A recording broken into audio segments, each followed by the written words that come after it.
یو بل پوښتنه کړې ده چې آیا پلار باندې د زوی حق شته دی چې واده ورته وکړي؟ جواب دا دی که چېرته زوی بې وسه یې وسه یې نه کېږي او د پلار یې وسه کېږي، پیسې لري او زوی واده ته ضرورت لري، واده غواړي، نو په دې وخت کې دا د پلار مسؤلیت دی چې واده ورته وکړي. که چېرته ورته واده نه کوي او هغه ګناه کوي، دا ورسره د ګناه کې شریک دی. په دې باندې پلار هم ګناهګارېږي، غاړه یې بندېږي، باید هغه ته واده وکړي. او که چېرته د پلار وسه نه کېدله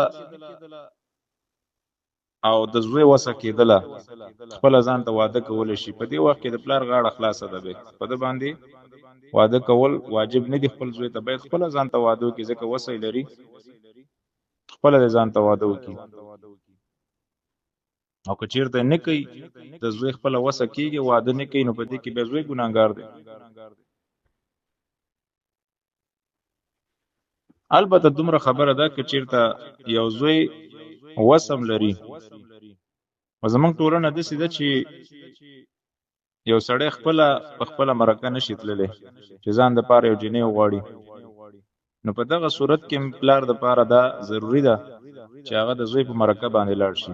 اگر که زوی واده ځان ته خپله کوي، مصارف خپله لنډوي، خو پلار باندې دا لازم او ضروري دي چې هغه په مرکه باندې ځي، هغه به کینی، خبره به جوړوي، ځکه دا د مشرانو کار دی.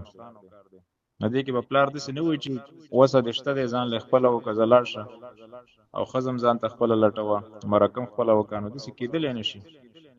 الا ماشاءالله بعض ځایانو کې داسې کېږي، خو زموږ ټولنه کې دغسې اکثر نه کېږي چې تر څو مشر ناست نه نو مخامخ څوک چاته نه شي ویل چې ماته لور راکړه. خلاصه دا شو که چېرته د پلار وسه کېدله او د زوی وسه نه کېدله، په دې وخت کې پلار باندې لازم او ضروري ده چې زوی ته واده وکړي. او که چېرته د پلار وسه نه کېده او د زوی وسه کېدله، نو په دې وخت کې د پلار غاړه خلاصه ده، زوی باید خپله ځان ته واده وکړي. خو البته پلار به ورسره منډه ترډه وهي، احساناً به ورسره منډه ترډه وهي، او کومې خبرې چې پلار پسې تړلې دي هغه باید پلار ادا کړي هغه کارونه.